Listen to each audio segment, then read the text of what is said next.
Dismissed Bamban Mayor Alice Guo remains under the custody of the Philippine National Police after appearing in a court in Tarlac on Friday, September 6.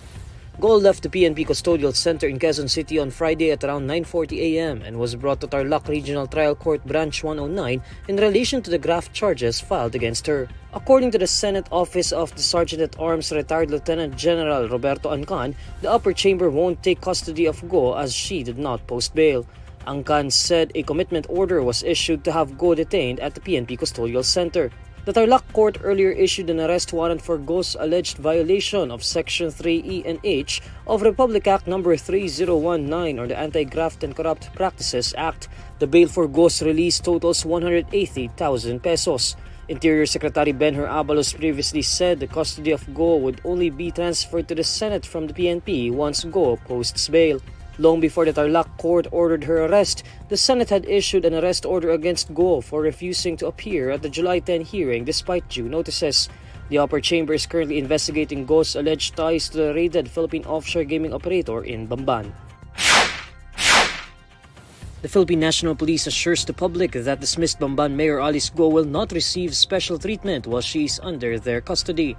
In a press briefing on Friday, September 6, PNP spokesperson Colonel Jean Fajardo said Guo will be treated like any ordinary detainee, citing her restrictions while in detention. Definitely po, there will be no special treatment for Alice Guo. At siya po ay itatrato bilang ordinaryong detainee katulad po ng ibang na-detain po dyan sa loob po ng custodial facility. Limited po ang kanyang movement. Hindi po siya makakalabas doon sa maliit na kwartong kanyang pinagkulungan. Ihahatidan lang po siya ng pagkain. At kung kailangan po siyang bisitahin ng kanyang lawyer at kanyang mga immediate family, yun naman po ay limited. May visiting hours naman po yan. So kung ano man po yung privileges and restriction po will also be applicable to her case po. Photos of Guo's detention facility shared during the PNP briefing showed a simple room with a bed and an attached restroom. According to Fajardo, this is the same detention unit that former Senator Laila de Lima used when she was detained in a custodial center. Fajardo said the former mayor will stay under the custody of police as a Tarlac court granted the request of Guo's camp for her continued detention in the custodial center. Fajardo added that Guo will not yet post bail. Tarlac Regional Trial Court Branch 109 earlier issued an arrest warrant against Guo for alleged violation of the Anti-Graft and Corrupt Practices Act. Guo also has an outstanding arrest order at the Senate for skipping the July 10 probe into her alleged ties with illegal Philippine offshore gaming operators. The dismissed mayor was brought back to the Philippines early Friday after being arrested by Indonesian authorities on Wednesday, September 4. President Bongbong Marcos said no swapping took place in retrieving dismissed Bamban Mayor Alice Guo from Indonesia after Indonesian media reported that there were discussions to swap Guo for an Australian man wanted by Jakarta on drug trafficking charges. In a chance interview on Friday, September 6, Marcos clarifies that there was no swap in retrieving Guo but admits the process was far from simple. Wala naman nag-swap. Walang swap. No demand. Yeah. There is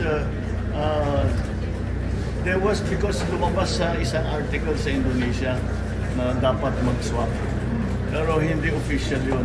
So, no, but it was, I can explain to him, hindi naging simple ang pag-public ni Alice Guo dito sa Pilipinas. It wasn't simple at all.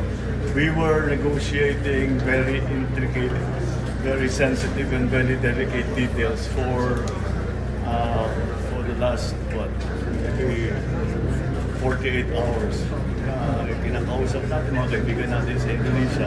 Marcos said that thanks in part to his close relationship with Indonesian President Joko Widodo, they were still able to successfully return Guo to the Philippines. Mabuti na lang, marami tayong naging kaibigan na dahil sa pagpunta ko, pagpunta ko sa mga iba't ibang bansa, Indonesia being one of them, maging malapit kami ni President Joko, napakiusapan naman natin ang mga kaibigan natin sa Indonesia. Bayaan ng Pilipinas, kunin na siya at iuwi siya dito sa Pilipinas. Indonesian media earlier reported that Manila and Jakarta were negotiating to swap Guo for Gregor Johan Haas. Haas was arrested in Bogo City, Cebu in May after Interpol issued a red notice against the Australian for alleged drug smuggling, a capital offense in Indonesia. Guo is under scrutiny for her alleged ties to a Philippine offshore gaming operator hub in Bamban accused of illegal activities, including human trafficking. According to Senator Risa Hontiveros, Guo fled the Philippines in July. Sheila Guo, who was earlier identified as Alice's sister, claimed she and Alice left the Philippines by boat and eventually reached Indonesia after multiple transfers.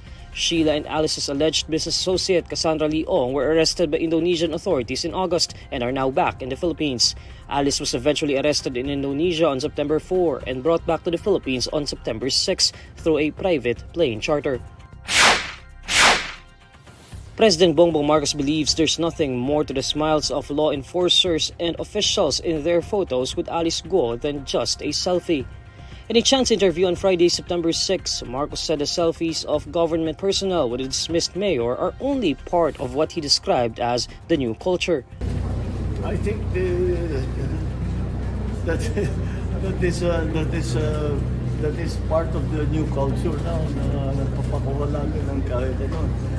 Kasi po-post nila, tignan mo, nakasama ako dito sa team na nag-aresto sa ganyan-ganyan. That's, ang tawag natin sa Pilipinas, we are the selfie capital of the world, di ba? O, hindi nag-selfie, hindi mo naman pigilan ng tao na ngumiti. So, they just had a selfie. I don't think there's much more to it than that. Nagpa-selfie sila. Guo is now back in the Philippines after being apprehended in Indonesia. Social media has been abuzz with photos of Guo and Philippine government officials and personnel who appear to be smiling together. Broad criticisms followed, with some noting how it seemed that a celebrity and not a person facing potential criminal charges arrived in the Philippines. Interior Secretary Benher Abalos reiterated that the photo of him with Guo in Indonesia was taken only for documentation purposes. This kind of photos, like basta nakaharapan ba niyan, you cannot tell maraming mga nasa tabi mo, etc. At kamukha na sinabi ko, itong photong ito ay offshoot of that meeting na kanyang dinodocument nga. And you do not know yung pinagagagawa niya, nagpo-post siyang gano'n. It was never a selfie na nagpa-selfie ganyan.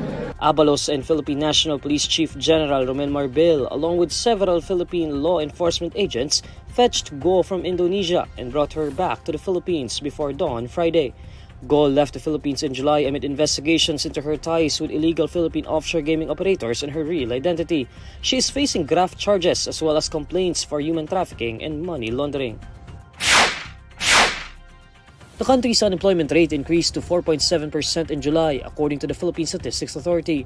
Preliminary results of the PSA's July round of the labor force survey showed the unemployment rate moved at its highest pace in a year since the 4.9% in July 2023. The jobless rate in July 2024 was higher compared to the 3.1% jobless rate in June. In July 2024, the PSA said there were 2.38 million jobless Filipinos. National statistician Dennis Mapa explains that the increase in unemployment in July is due to more Filipinos aged 15 to 24 not finding jobs as they entered the labor force during this period. Isa sa mga rason ay yung pagtaas ng bilang ng ating mga youth na unemployed. Nag-contribute dun siya sa numbers. No? Siguro nakita namin na July kasi ito yung nag-graduate na, yung mga nasa koleyo, di kaya dun sa K-12, so pumasok sila sa labor market at yung iba sa kanila ay hindi nakahanap ng trabaho. According to MAPA, youth unemployment contributed to about 43% of the total unemployed Filipinos. Medyo tumaas yung ating youth unemployment in terms of numbers. No? Umabot siya ng 1.02 million July 2024. At ito ay parang 43% contribution doon sa total unemployed na 2.38 million. So doon sa 2.38 million, 1.02 sa kanila yung youth unemployed. Meanwhile, the underemployment rate stood at 12.1% in July, unchanged from June, but an improvement from July last year. This translated to 5.78 million Filipinos looking for an additional job or longer working hours.